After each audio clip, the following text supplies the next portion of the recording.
I'm not wasting your time. Top 5 slashers of the 2010s, the modern era. Number 5. This one I gotta give to the guy from Happy Death Day. I know what you're thinking. Happy Death Day, not that good of a movie, and quite frankly, I agree. But the baby mask, it's kind of like iconic.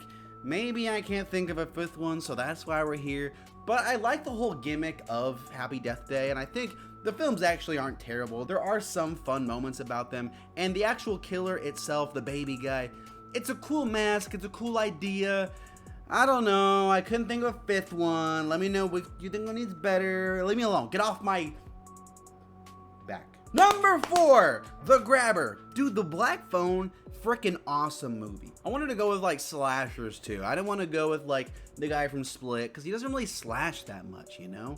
He slashes a few times, he gets a little slashy, but aside from that, he ain't slashing like The Grabber. No one slashing like Grabber. Dude, Ethan Hawke is an amazing actor. I love his performance in this. The whole idea of the masks changing and the guy's attitude and his emotions changing, that's super cool. You pair that with the actual Black Phone itself, the tension-filled atmosphere of this guy. What mood is he gonna be in? Is he gonna be in a more pleasant mood? Is he gonna be in a more aggressive mood? Is he gonna flip at the next moment? Is this a trick? Is this a trap? Such a tension-filled character, and that's what I like, right? He feels very unique in that sense. The Black Phone, let's not forget about it, you know? I don't want this to be a situation where we said it was good when it came out, we all forget about it. No, it's a really good movie. Up next, I don't know his name because they're kind of vague on it. I'm gonna say the guy from Creep 1 and Creep 2. This guy slashes okay. He only slashes a few times in the movies, okay, but we know he has a history of slashing. So I'm counting. It's my list. Man, Mark Duplass in this role, dude's got charisma. Dude is a manipulator. He's a schemer. Hello, my name is Peach Fuzz. Yeah. The vibe of this guy is so creepy. It's so off and twisted. You're watching this movie, Creep 1 in particular, and you're just like, what's gonna happen? Something's up with this guy. And as the layers start to peel back, you're like, okay, so he's kind of a weirdo. And then by the end of the movie, you're like, were those layers even real? Was he even weird in that way, or is he weird in another way? An amazing character. The performance is great too. He gets very interesting in the second film too. I don't think the second one's as good as the first one. I enjoy it, but it just adds to this guy as a personality. I want to study him, dude. I want to hear more about him. I want to hear what makes him tick, hear more about his past. I know we probably won't, and that's fine. I kind of don't also, but it's just, he's an interesting character. After that, I have Pearl, who is slashed a bunch in both the movie X and the movie Pearl. A character who is portrayed perfectly by Mia Goth. Such a creepy atmosphere around this lady, but also kind of this sad and tragic aspect to her. You kind of get a glimpse of that in X, but then in Pearl, when they expand upon that, you feel bad for her in some sense, but you also can just take a step back and say, okay, so she's crazy. I highly recommend watching these movies.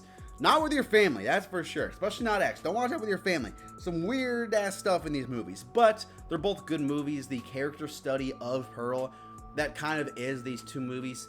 Super interesting. I'm hyped for Maxine, but I think something might feel a little missing without Pearl. I'm just saying, because the franchise so far, it's crazy I say franchise, just last year, has been very Pearl centric. But dude, no one is more iconic, no one is more thrilling, no one slashes like this next guy.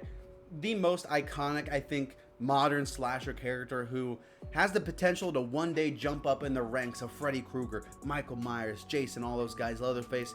That's Art the Clown. Dude, it is hard to do clowns like unique and original now in horror because there are so many different clowns, but man, Art is freaking insane in the best ways. He's so evil and demented and twisted. These kills are like next level gruesome. You're gonna want to leave the theater. You're gonna want to watch like Impractical Jokers or something to lighten the mood after, just because it's such an intense movie.